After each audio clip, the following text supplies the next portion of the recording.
আসসালামু আলাইকুম। আজকে আপনাদের জন্য নিয়ে এসেছি রসমালাইয়ের রেসিপি। এই ভিডিওতে আমি দেখিয়েছি 1 কেজি রসমালাই বানানোর পারফেক্ট একটা রেসিপি, যেটা বানাতে খরচও পড়বে অনেক কম আর খেতেও হবে দুর্দান্ত। চেষ্টা করেছি ছানা তৈরি থেকে শুরু করে রসমালাইয়ের A to Z সম্পূর্ণ পারফেক্ট একটা রেসিপি শেয়ার করতে, যাতে সহজভাবে যে কেউ পারফেক্ট রসমালাই তৈরি করতে পারে। চলুন তাহলে রেসিপিটা শুরু করি।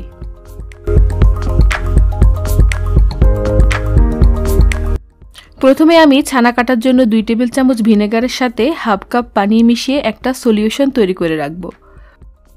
একটা পাত্রে নিয়ে নিলাম 1 কেজি দুধ। এখন দুধটাকে অনবরত নেড়ে নেড়ে বলক আসা পর্যন্ত অপেক্ষা করব। দুধে বলক চলে আসলে চুলার আঁচ একেবারে কমিয়ে দিব। তারপর সেই ভিনেগার আর পানির সলিউশনটা অল্প অল্প করে দিয়ে দুধের সাথে মেশাতে থাকবো।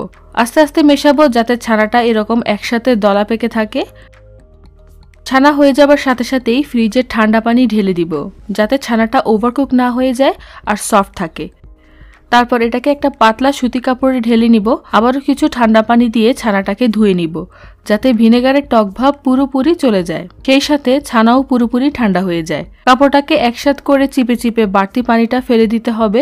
এতে করে ছানার পানি ঝরে যেতে অনেক বেশি সময় লাগবে না। আমি বাড়তি কাপড়টাকেও চিপে পানি ফেলে দিচ্ছি। এবার এটাকে ঝুলিয়ে রাখতে হবে আধা ঘন্টার মতো। ফিরে আসলাম আধা ঘন্টা পর। ছানাটাকে কাউন্টার টপে নিয়ে নিয়েছি, যাতে ময়ান করতে সুবিধা হয়। এখন ছানাটাকে আমি 2-1 মিনিট মথে নিব। রসমালাইয়ের মিষ্টিগুলো স্পঞ্জ মিষ্টি বানাবো, সেই জন্য ছানার সাথে আমি আর কিছুই মিক্স করিনি, আর ছানাটাকেও অনেক সময় ধরে মথার কোনো প্রয়োজন নেই। এবার ছানা থেকে ছোট ছোট বল বানিয়ে নিব। একটু লম্বাটে শেপ দিয়ে নিব, দেখতে ভালো লাগবে। এভাবে ছোট ছোট করে আমি সবগুলো মিষ্টির শেপ দিয়ে নিব। এখানে প্রায় 50 পিসের মতো হয়েছে। এবার চলে যাব শিরা বানাতে। শিরার জন্য নিয়েছি 1 কাপ চিনি, সাথে দিয়ে দিলাম 3 কাপ পানি। অপেক্ষা করব শিরাতে বলক আসা পর্যন্ত। বলক এসে গেলে একটা একটা করে দ্রুত সবগুলো মিষ্টি দিয়ে দিব। ঢাকনা দিয়ে দিব। চুলার আঁচ মিডিয়াম হাই করে রান্না করব 8 মিনিট। 8 মিনিট পর ঢাকনা সরিয়ে নিলাম। কাঠি দিয়ে আলতো করে নেড়ে দিব, খুবই সাবধানে, যাতে মিষ্টিগুলো ভেঙে না যায়। আবারও ঢাকনা দিয়ে দিব। এবার চুলার আঁচ মিডিয়ামে রেখে রান্না করব আরও 10 মিনিট। ফিরে আসলাম 10 মিনিট পর। চুলাটা বন্ধ করে দিয়েছি। এখন মিষ্টিগুলোকে ঢাকনা ছাড়াই এই শিরার মধ্যে রেখে ঠান্ডা করে নিব। ফিরে আসলাম 1 ঘন্টা পর। মিষ্টিগুলো ঠান্ডা হয়ে গেছে।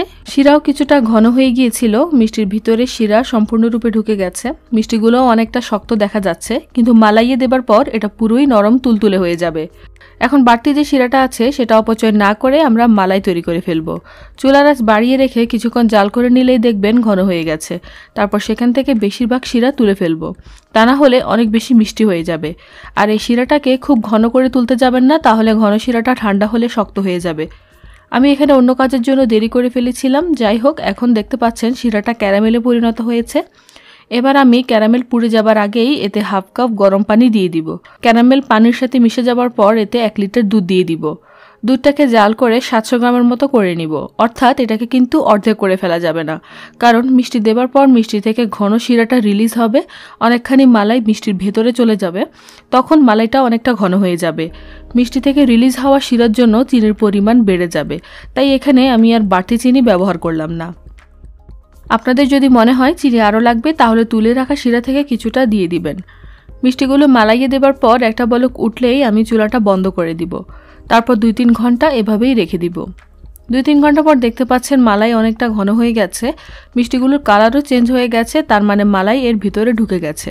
এগুলোকে এখন ফ্রিজে রেখে ঠান্ডা করতে হবে, কারণ রসমালাই তো ঠান্ডা ঠান্ডা খেতেই বেশি ভালো লাগে।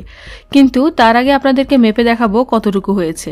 মাত্র 2 লিটার দুধ আর 1 কাপ চিনি দিয়ে তৈরি করে ফেললাম 1 কেজি রসমালাই। খরচ কত পড়েছে আপনারা নিজেরাই বের করলে অবাক হয়ে যাবেন। বলেছিলাম মিষ্টিগুলো মালাইয়ে দেবার পর নরম হয়ে যাবে। দেখতেই পাচ্ছেন কতটা তুলতুলে নরম হয়েছে। রসমালাইটা আমি ডেলিভারির জন্য বানিয়েছিলাম, তাই এগুলোকে আমি আধা কেজি করে 2টা বক্সে ভরে ফ্রিজে রেখে দিব। চেষ্টা করেছি সহজভাবে এবং খরচ কমিয়ে রসমালাইয়ের একটা পারফেক্ট রেসিপি দিতে, যাতে আপনারা খুব সহজেই বাসায় বানিয়ে ফেলতে পারেন। ভিনেগারের কথা বাদ দিলে মাত্র 2টা উপকরণ দিয়ে এই রসমালাইটা তৈরি হয়েছে। এভাবে রসমালাই একদিন তৈরি করার পর যখনই আপনার রসমালাই খেতে ইচ্ছে করবে শুধু এই রেসিপিটার কথাই মাথায় চলে আসবে, কারণ এর থেকে সহজভাবে আমার মনে হয় না ছানার রসমালাই বানানো যায়। কেমন লেগেছে আজকের রেসিপি কমেন্ট করে জানাবেন, আর ভালো লাগলে লাইক দিতে ভুলবেন না। এরকম আরও মজার মজার মিষ্টির রেসিপি দেখতে চাইলে চ্যানেলটিকে সাবস্ক্রাইব করে বেল আইকনটি বাজিয়ে রাখবেন, তাহলে আমি যে কোনো মিষ্টির রেসিপি ছাড়ার সাথে সাথে আপনি নোটিফিকেশন পেয়ে যাবেন। সবাই আমার জন্য দোয়া করবেন, আপনাদের জন্য রইল অনেক অনেক দোয়া এবং ভালোবাসা। আসসালামু আলাইকুম।